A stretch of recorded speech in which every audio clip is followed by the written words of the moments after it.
جب ہم نماز پڑھنے جاتے ہیں مسجد میں تو امام تلاوت کرتا ہے سورہ اخلاص، قل هو اللہ احد، کہو کہ اللہ ایک ہے۔ ہر مسلمان جو مسجد میں نماز پڑھنے آتا ہے، میں آپ سے پوچھنا چاہتا ہوں وہ کتنے اللہ میں مانتا ہے؟ جو مسلمان مسجد میں نماز پڑھنے آتا ہے کتنے اللہ میں مانتا ہے؟ ایک میں۔ ایک بھی مسلمان نے جو دو اللہ میں مانتا ہے، تو یہ قاری صاحب کس کو بول رہے؟ اللہ کیا کہہ رہا ہے ہم سے؟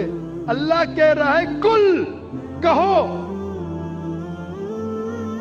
کل ہو اللہ احد، کہو کہ اللہ ایک ہے۔ کن سے؟ مسلمانوں سے نہیں، وہ لوگوں سے جو لوگ ایک اللہ میں نہیں مانتے۔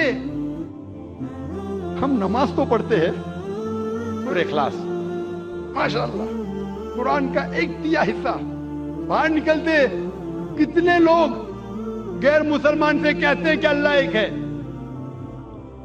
اتنا بڑا مجمع ہے، کروڑوں لوگ اس تقریر کو لائیو دیکھ رہے۔ میں پوچھنا چاہتا ہوں کہ اپنی زندگی میں آپ نے کتنی بار سورہ اخلاص کی تلاوت کی ہوں گی؟ کتنے بار؟ کتنے بار؟ کتنے بار؟ کتنے بار؟ ہاں بے شمار۔ کوئی بولیں گا ہزاروں بار۔ 1000 بار تو کی ہوگی نا، اگر نمازی ہے تو۔ آپ اگر نمازی ہے، نمازی نہیں تو اللہ کی بات ہے۔ اگر نمازی ہے تو ہزاروں بار تو تلاوت کی ہوئیں گی۔ اگر آپ 40 سال کے 50 سال کے ہیں تو ہزاروں بار تو کی ہوئیں گی۔ میں پوچھنا چاہتا ہوں آپ نے کتنے غیر مسلمانوں سے کہا کہ اللہ ایک ہے؟ 1000 100 50 سے تو کہا، 10 سے تو کہا کہ آج تک کے تو شاید اللہ تعالیٰ آپ کو معاف کرے گا کیونکہ آپ نے توجہ نہیں دی ہوگی۔ آج کے بعد آپ نے ذاکر کی تقریر تو سنی ہے کہ جب آپ سورہ اخلاص پڑھتے ہیں قل هو اللہ احد، اس کی معنی کہو ان لوگوں سے جو لوگ ایک اللہ میں نہیں مانتے کہ اللہ ایک ہے۔ آج کے بعد اگر آپ نے سورہ اخلاص کی تلاوت کی اور باہر جا کے اس کے اوپر عمل نہیں کیا تو شاید اللہ تعالیٰ آپ کو نہیں چھوڑے گا، کیونکہ آج آپ جانتے ہیں کہ صرف قرآن کی آیت پڑھنا ضروری نہیں ہے، اس کے اوپر عمل کرنا بھی ضروری ہے۔ تو میرے تقریر سننے کے فائدے بھی ہوتے، نقصان بھی ہوتے۔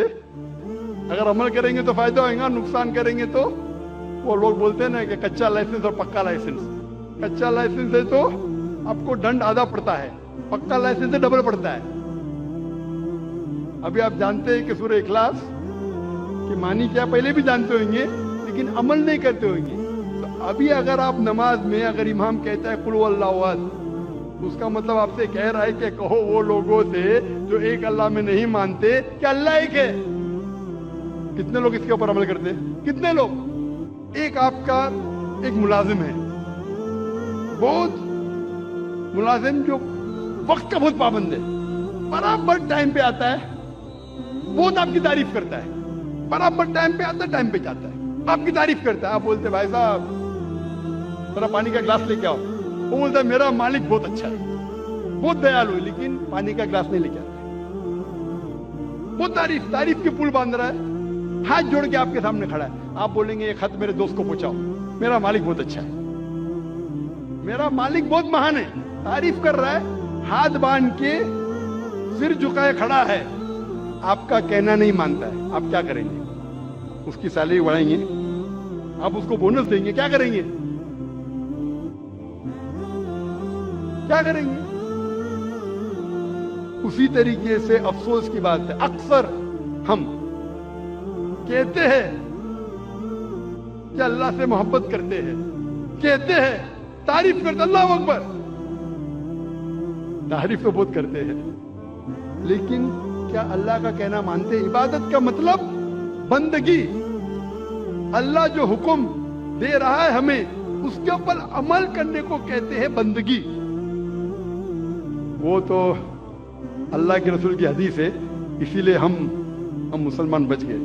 اللہ کے رسول فرماتے ہیں کہ وہ اللہ کی رحمت کے بنا کوئی بھی انسان جنت میں نہیں جا سکتا، صرف اعمال پہ۔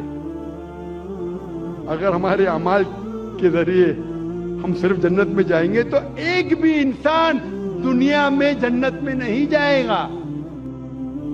ایک صحابہ اللہ کے رسول سے پوچھتے یا اللہ کے رسول کیا آپ بھی؟ تو وہ کہتے ہاں میں بھی. جب اللہ کے رسول جو سب سے بہترین انسان ہے, سب سے بہترین مثال ہے ہمارے لیے, وہ اللہ کے رحمت کے بنا جب نہیں جا سکیں تو ہم کیا ہے؟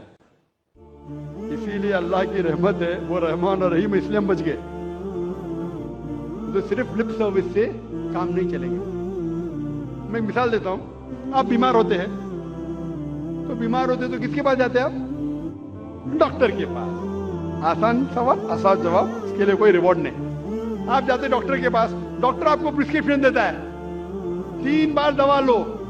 صبح کو بریکفاسٹ کے بعد, ناشتے کے بعد دوا لو, دوپہر کو لنچ کے بعد دوا لو, اور رات کو ڈنر کے بعد دوا لو. آپ گھر پہ واپس آتے, صبح کو ناشتے کے بعد پرسکرپشن پڑھتے, مجھے دوا لینا ہے ناشتے کے بعد, اور بند کر لیتے. دوپہر کو پھر سے کھولتے کہ مجھے دوا لینا ہے لنچ کے بعد, پھر سے بند کر لیتے. پھر ڈنر کو پھر سے کھولتے, پھر سے پڑھتے, لیکن دوا نہیں لیتے. کیا آپ کی بیماری دور ہوگی؟ وہ ہم مسلمان کرتے, پڑھ لے ختم قرآن, لیکن قرآن پہ عمل نہیں کر رہے. اب ڈاکٹر آپ کو پرسکرپشن دے گا. اللہ سبحانہ و تعالیٰ سارے ڈاکٹروں سے اونچا ہے, وہ ہمارا خالق ہے, ہمارا رب ہے. ہم اس کا پرسکرپشن قرآن مجید, یہ ساری انسانیت کے لیے اللہ سبحانہ و تعالیٰ کا سب سے آخری پرسکرپشن ہے. کیونکہ میں ڈاکٹر ہوں, میں میڈیکل لینگویج میں بات کر رہا ہوں. کون مجھے فتوے مت لگانا بھائی, میں اردو زبان میں کمزور ہوں. بولیں گے ذاکر بھائی کہتے ہیں پرسکرپشن ہے. یہ اللہ سبحانہ و تعالیٰ کا, ہمارے خالق, ہمارے مالک کا پرسکرپشن ہے, آخری پرسکرپشن ہے سارے انسانوں کے لیے.